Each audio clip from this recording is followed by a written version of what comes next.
Este es el último video para la solución de los ejercicios de cálculo diferencial del segundo semestre.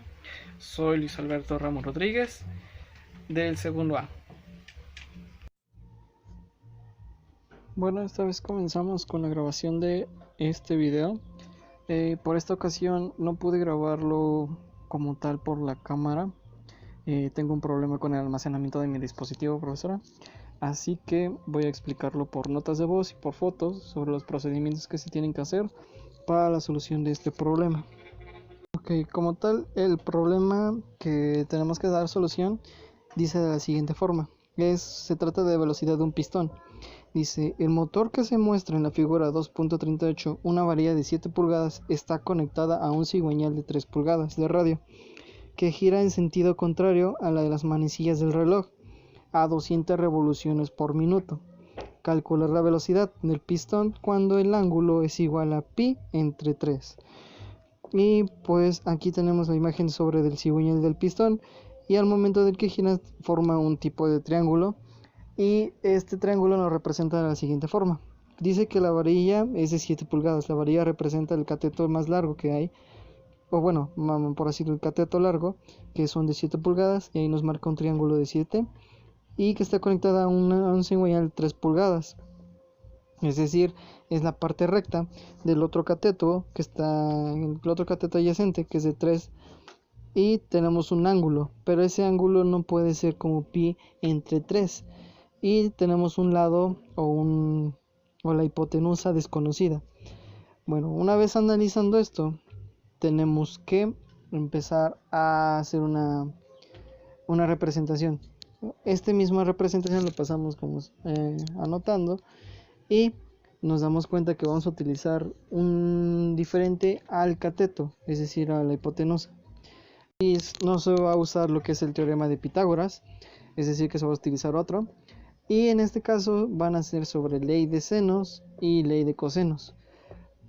Por ejemplo, la ley de senos explica que podemos conocer el lado de un cateto o el lado de un ángulo, o viceversa, pero la ley de senos dice de la siguiente forma: el cateto A sobre el seno de A es igual al cateto B sobre seno de B, que es igual al cateto C sobre seno de C. Y la ley de cosenos nos explica que es al cuadrado, bueno, el cateto A al cuadrado va a ser igual a B en cateto B al cuadrado más el cateto C al cuadrado menos 2 por B por C por coseno de A. Y esto se repite igual con las siguientes, pero simplemente cambiando el orden. Es decir, si queremos el B, solamente la C pasa al otro lado, multiplicando con el cateto C, y viceversa. O sea, así podemos ver aquí, es donde la B y C solamente cambian de lugar, cambian de posición, pero el resultado va a ser, la forma va a ser la misma, simplemente cambiando los datos de los catetos para conocer un cateto. Bueno, una vez analizando, tenemos aquí un triángulo que puede representarse como un triángulo casi similar al otro, pero especificando los ángulos. Y si, en ejemplo, queremos el ángulo de la o conocer la simbología del cateto sobre es decir, el lado opuesto de un ángulo.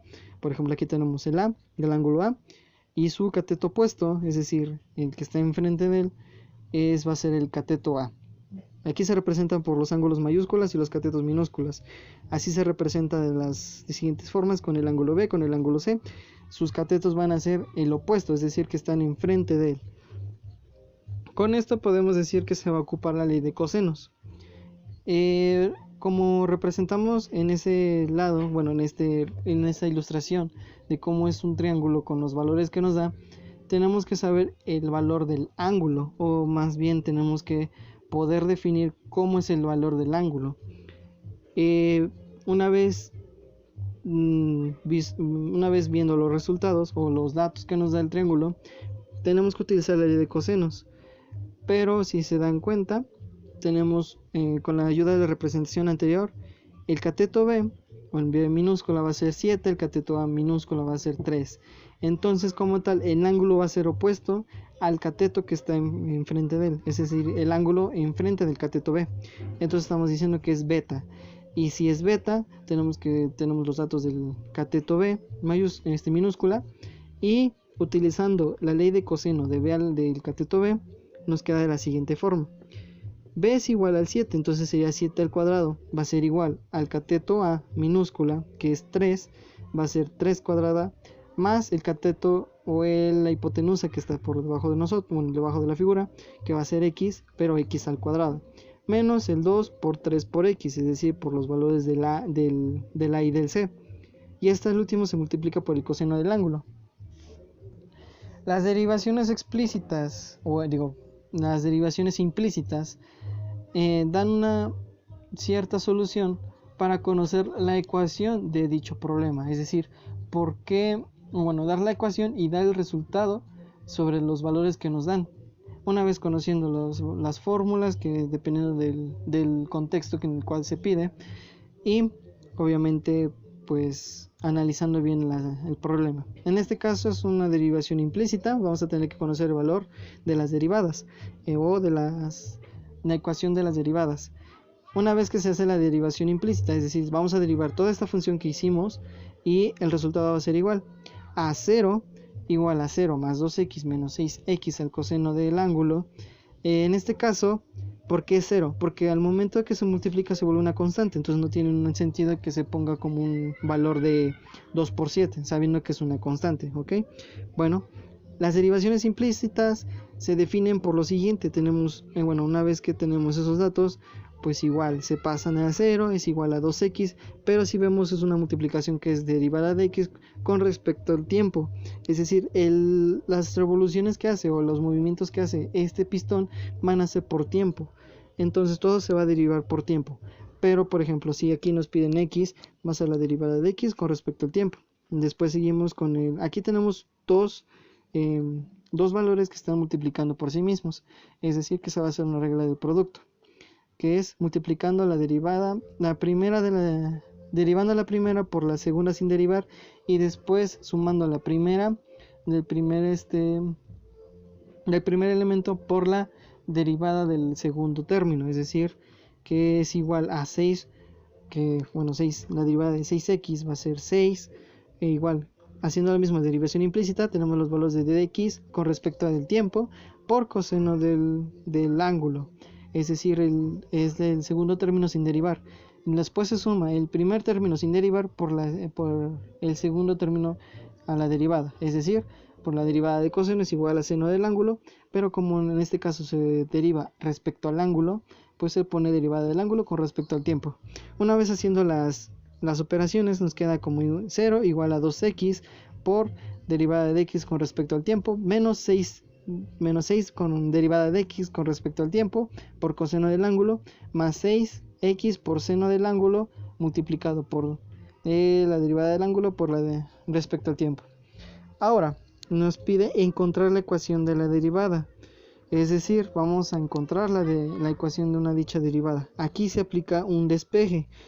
En este caso despejamos el 2x, lo pasamos del otro lado, queda como menos 2x por derivada de x con respecto al tiempo igual a menos 6 coseno del ángulo, menos 6 por coseno del ángulo derivado de respecto de x por dt. ¿Por qué? Porque solamente multiplicamos estos términos y si lo pasamos al final queda de la misma forma, más el 6x por seno del ángulo derivada del ángulo con respecto al tiempo. Aquí vemos que podemos pasar el menos 6 coseno de ángulo del otro lado, pero como está en su signo negativo, al signo contrario es sumando, es decir, 6 coseno del ángulo por la derivada de x con respecto al tiempo, menos 2x multiplicado por la derivada de x con respecto al tiempo queda igual a 6x por seno del ángulo por derivada del ángulo respecto al tiempo. Vemos que aquí separamos los términos diferentes, entonces aquí vemos que hay un factor común, que es la derivada de x por respecto al tiempo, que multiplican estos dos términos. Entonces queda como derivada de x por respecto al tiempo por 6 coseno del ángulo menos 2x. Esto va a ser igual a 6x por seno del ángulo, que multiplica la derivada del ángulo con respecto al tiempo. Ahora tenemos que saber el valor de dx con respecto al tiempo, y despejando, como está multiplicando, su signo contrario es dividiendo. Entonces queda como derivada de dx con respecto al tiempo, que es igual a la ecuación de 6x por seno del ángulo entre el 6 coseno del ángulo menos 2x. Esto multiplicado por la derivada del ángulo con respecto al tiempo. Vemos que aquí hay dos valores, variables que nos marcan, que es la x. Estas x las vamos a poder sacar de la siguiente resolución de la ecuación. La primera ecuación que nos habíamos encontrado es un 7 al cuadrado es igual a 3 al cuadrado más x al cuadrado menos 2 por 3 por x por coseno de pi entre 3. Aquí el coseno, una vez nos había marcado que el ángulo se define como pi entre 3. Entonces, una vez sustituyendo los valores, solamente se podría decir que es coseno de pi entre 3. Ahí sí se puede sustituir el valor porque ya no necesitamos hacer una derivación implícita. ¿Ok? Una vez dando los valores, haciendo una ecuación normal, tenemos que son 49 igual a 9 más x al cuadrado. La x al cuadrado se queda así total, no es una derivada, simplemente se deja de su forma normal. Es como decir 1 al cuadrado, pero se puede dejar de la siguiente forma. Después se multiplica el 2 por 3 por x, queda como menos 6x al coseno de pi entre 3. Y el resultado final se tiene que igualar a 0 y nos da un valor de 0 igual a x al cuadrado menos 3x menos 40. Este es el resultado de la solución de la ecuación. Es decir, que pues es el resultado, una vez simplificando todo, se iguala a 0 y nos queda como una ecuación de segundo grado. ¿Qué se hace en una ecuación de segundo grado? Se aplica la regla de la fórmula general, que es igual a x es igual a menos b más menos por la raíz cuadrada de b al cuadrado menos 4 por ac y todo esto dividido entre 2a. Una vez haciendo todas estas operaciones con el valor, una vez sustituyendo todos los valores, vamos a obtener dos valores de x. Vamos a tomar que sea el positivo. En este caso, una vez haciendo todas las operaciones, tenemos el primer valor que es de x1, que es igual a menos 5, y el segundo valor que es igual al 8, pero en positivo, es el x2. ¿Qué vamos a tomar en cuenta? Pues el valor positivo. Una vez tomando el valor positivo, tenemos los valores de x y el valor del ángulo. Estos valores se van a sustituir en la ecuación que sacamos de la derivación implícita. Pero tenemos otro dato que no sabemos, que es la derivada del ángulo con respecto al tiempo. Sabemos que una revolución son 2pi por radio, es decir, son 2 revoluciones que van a dar un ciclo. Entonces tenemos 200 revoluciones por minuto y contemplando con la anterior, son 2pi por las 200 revoluciones que tenemos anteriormente. Entonces nos darían como 400 pi por radianes, es decir, 400 pi por radio. Entonces la derivada, ese es el valor que nos va a dar como tal para la derivada del ángulo con respecto al tiempo, que son 400 pi por radio por minuto. Es decir, ese valor va a valer la derivada del ángulo con respecto al tiempo. Una vez sustituyendo, quedamos como 6 por 8 por seno de pi entre 3. Todo esto dividido por 6 coseno de pi entre 3 menos 2 por 8. Esto multiplicado con la condición de 400 pi. Una vez haciendo todos los valores, toda la ecuación y sustituyendo en la calculadora, simplificando y toda la operación, el valor va a ser igual a menos 4018.26. En este caso, ¿qué unidades nos corresponde? Vemos que las varillas son en pulgadas, están medidas en pulgadas y las revoluciones van a ser por minuto. Entonces queda como tal que son pulgadas por minuto. ¿Por qué está en menos? En las revoluciones se dan al contrario de las manecillas del reloj. Como nos había explicado el problema, son vueltas, son revoluciones antihorarias, es decir, del lado contrario.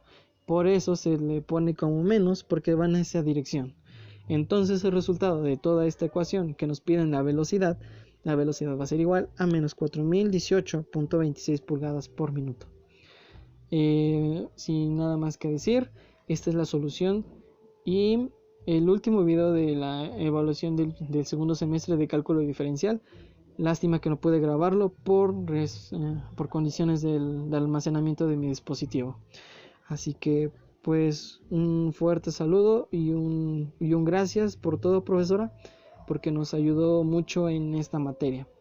Así que unos saludos fuertes y nos estaremos viendo regresando el ciclo escolar.